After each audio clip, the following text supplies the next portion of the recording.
Hi guys, and today I've got for you the Renault Symbioz E-Tech Hybrid. Symbioz, what does that mean? Well, it derives from the Greek word symbiosis, which means living together. So what is the Symbioz? Well, it's a new entry from Renault into the compact crossover SUV segment. So it goes up against things like the Nissan Qashqai. It comes in 3 trim levels. The base model is the Techno trim, and that starts at 29,295. You get the mid-level car, which is the Esprit Alpine. That's 31,295. And then the range topper, which is this, is called the Iconic Esprit Alpine, and this is 33,295. This has the Oyster Grey paintwork on it. That's an option. That's £650. So under the bonnet, you get a 1.6 litre petrol engine combined with a 1.26 kilowatt hour battery and 2 electric motors. That gives you 145 brake horsepower and 250 Newton meters of torque, which is good for 0 to 62 miles per hour acceleration in about 10.6 seconds and a top speed of 106 miles per hour. Economy wise, you're looking at combined fuel economy of 60 miles per gallon, which isn't bad at all, and emissions is quite good as well. It's 107 grams per kilometer for this car. So as usual, what we'll do is we'll take a look around the car, we'll check out the boot, the rear, the front, and then of course we'll take it for a drive. A brown car guy.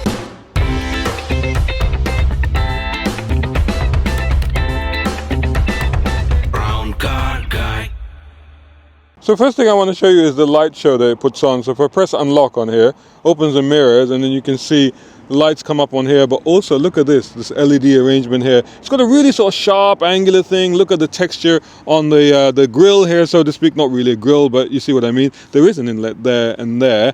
It's got a nice sharp look about it, real attitude. Here's the badge that tells you the spec. It's got the Alpine badge, the Esprit Alpine. Funny, the Esprit is written in the style of the Lotus Esprit. Nice sort of shark fin sort of design on there.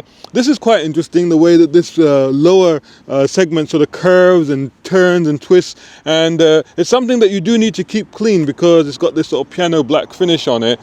The amazing thing about this car, which I'll talk about when I get in the car a little bit, it's got what they call a Solarbay panoramic glass sunroof, which has transparency that you can activate electronically, which is quite extraordinary. Nice sleek here, glass area, a little bit of a design element here on the C-pillar as well. The rear lights, again, quite interesting. And maybe if I lock it, you can see them light up, and you can see the arrangement of this as well. A boot lid spoiler or a hatch spoiler on the back there, and then of course you've got the Symbioz there. So let's have a look at the boot space now.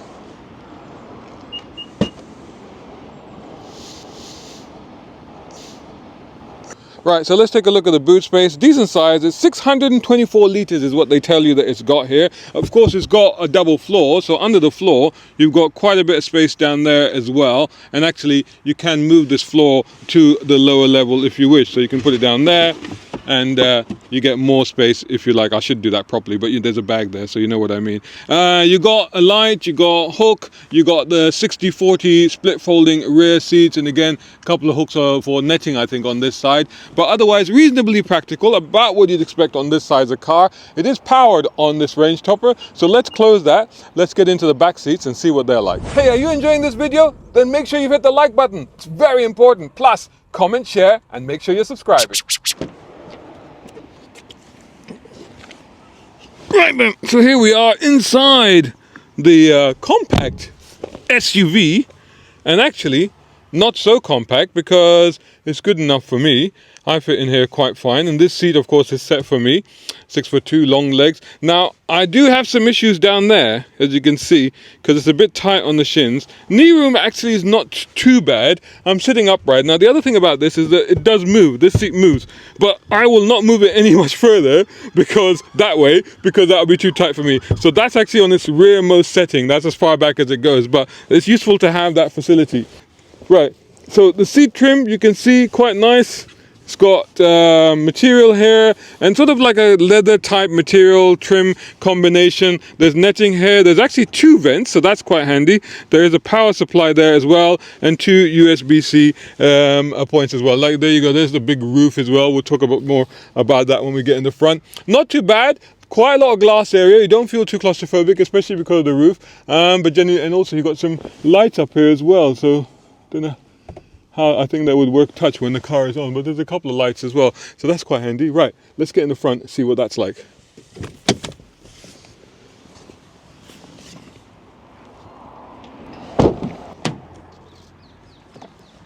Here we are inside the Renault. Now, as you can see, the screens are already on. Now, I tried to keep them off, but it seems like because I have the key in my pocket, whenever I approach it, it unlocks itself automatically. So this is the thing, it's completely keyless. You don't even have to unlock.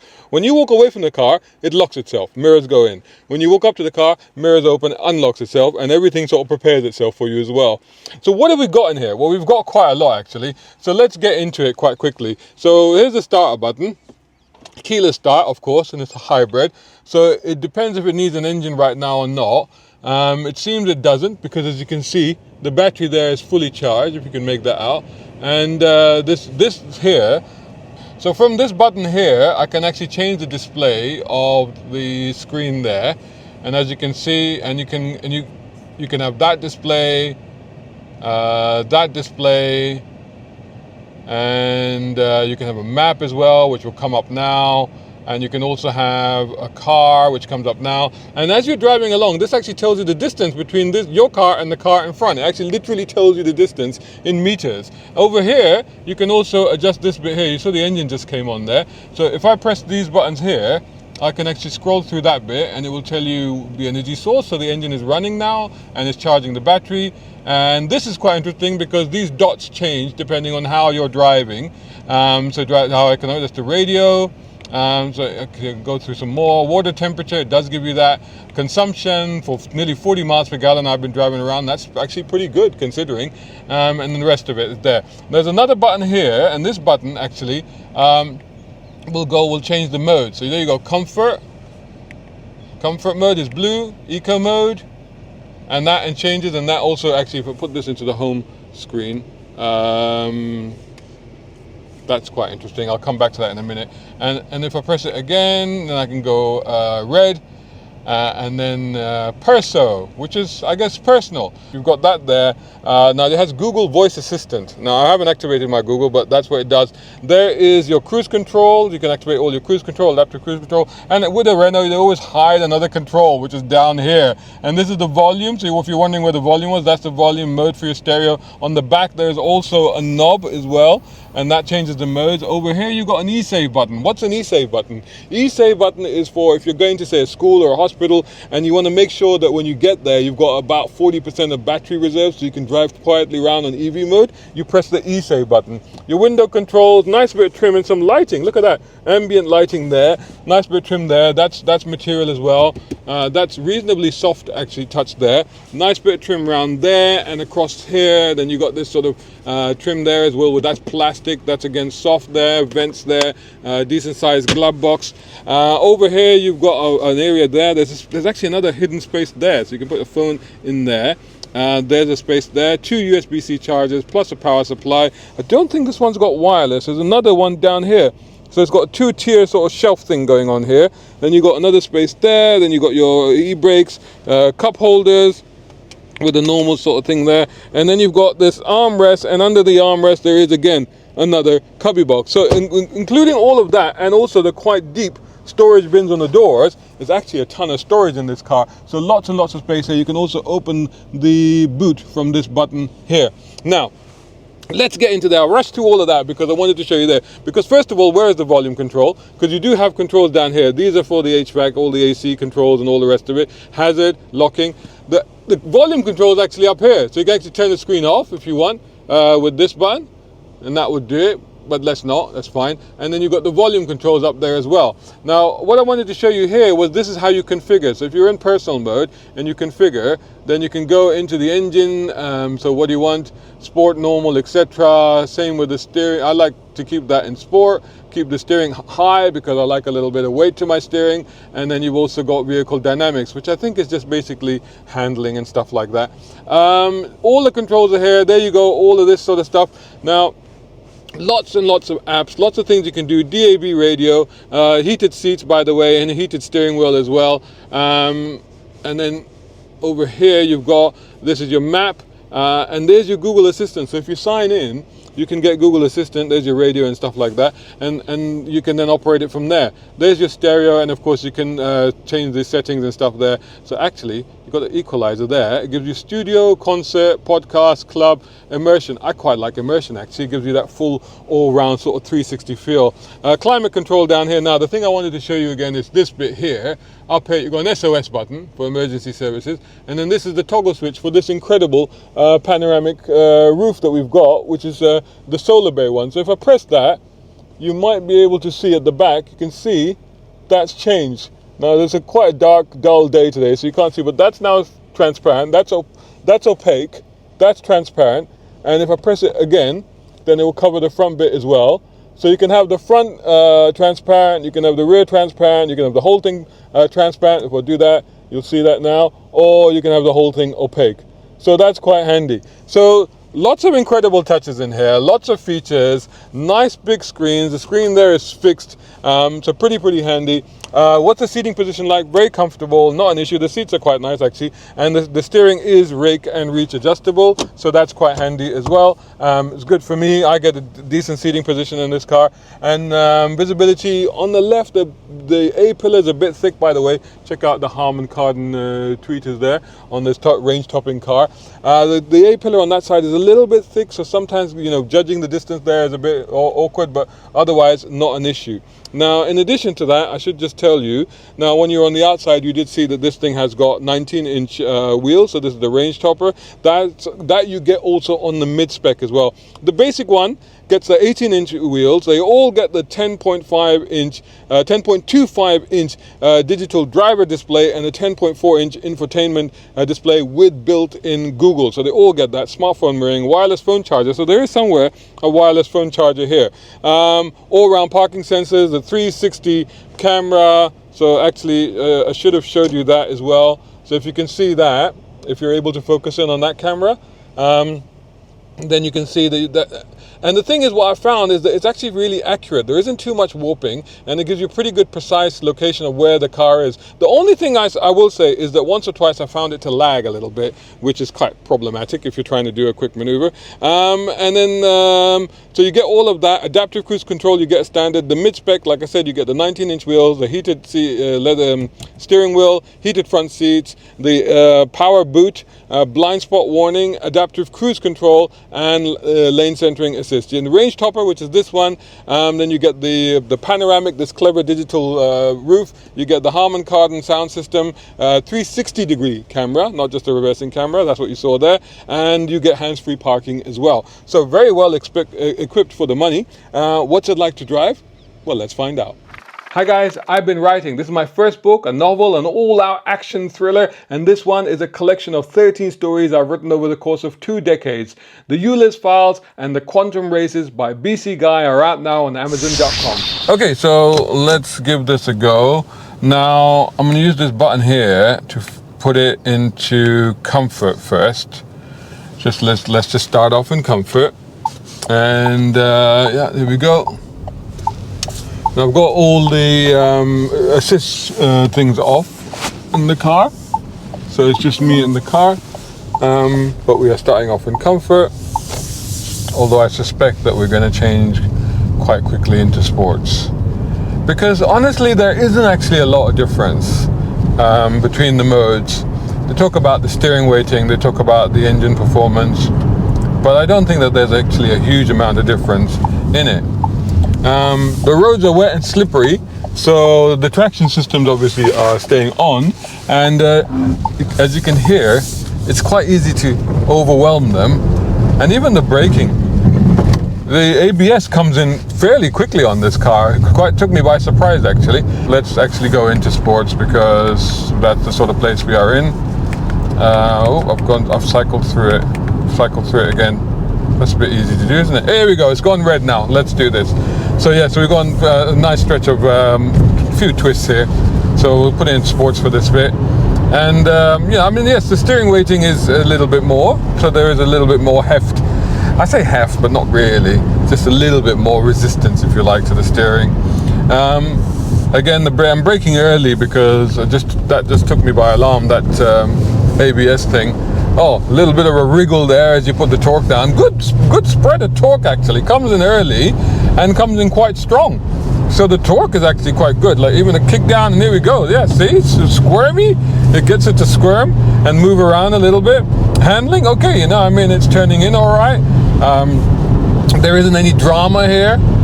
You know, again, over the bump there on the corner, not an issue. The car, as you can see, is moving around a little bit, but it's not too much, not disturbing in any way.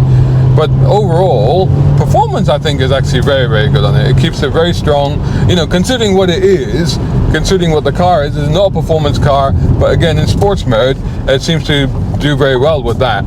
And we'll try an acceleration out of this junction here.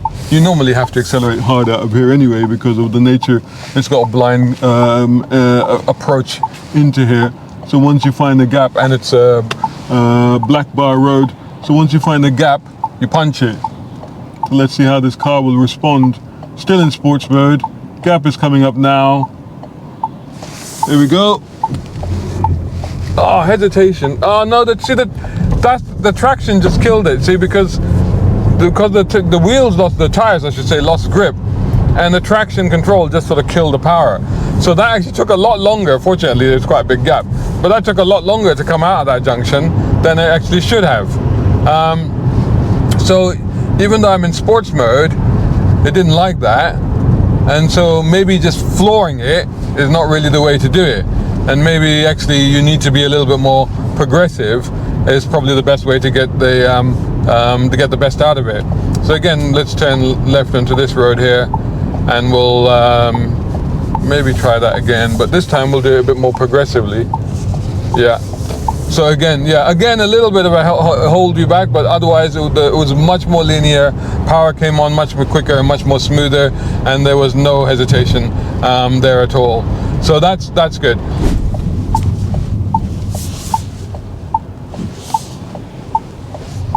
So same road again, and again the road is kind of slippery. So even though I tried it, the same corner, I tried it again, there was much less hesitation, much quicker pickup, but still there was a little bit, because I think it just felt that the road was a bit slippy and the traction cut in to cut the power.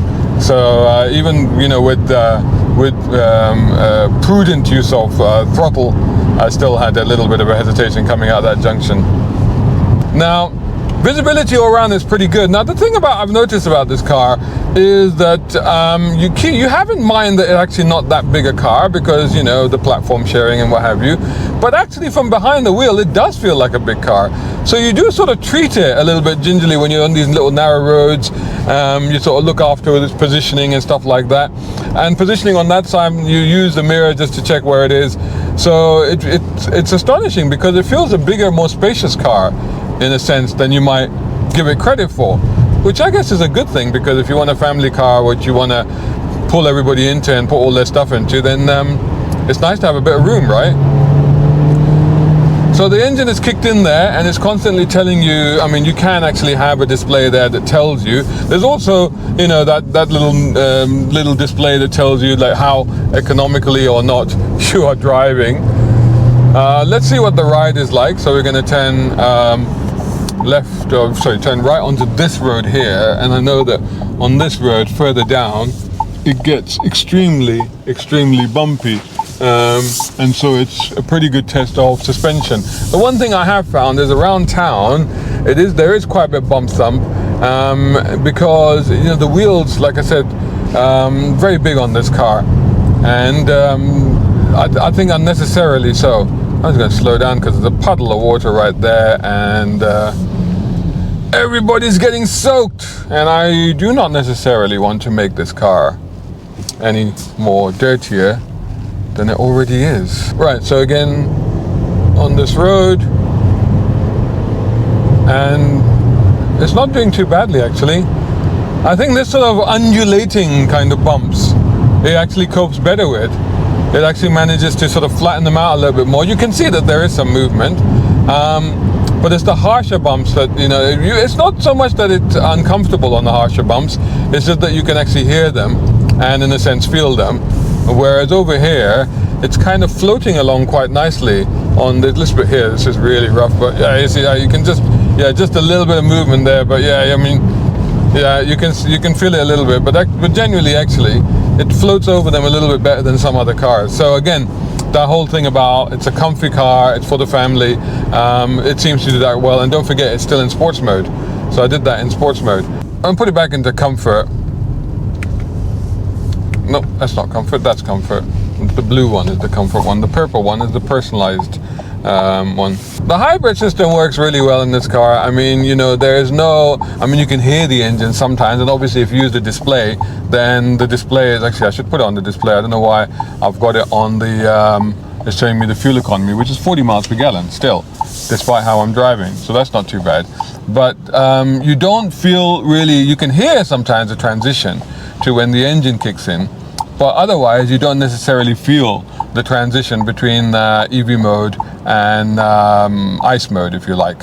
So it's fairly unobtrusive. It works pretty efficiently. It's keeping the battery well charged, over half, most of the time when I look down at the instrument display. And most of the time, you know, it seems to move off in EV mode, which I guess is what is giving. So yeah, I mean, I can see now that it's in the EV mode. So I guess that's what gives it the torque. Yeah, I mean, yeah, you can feel the torque kind of. So it does that electric EV thing where the torque is right there. So that's quite good. So we're on a single carriageway now, and it's cruising along quite nicely. There is, again, like that little bit of bump thump that you're getting that's just coming in through those through the wheels. But other than that, it's pretty straightforward. It's in comfort mode. No wind noise, so that's pretty serene in here. You know, the stereo is quite nice. I've had the stereo on. It's actually very crisp, actually very good quality stereo on this car. Seats are comfy, the driving position is comfy, all-round visibility, like I said, not too bad, aside from, you know, once you get used to, like, oh, this car is a bit bigger than I thought it was, sort of thing.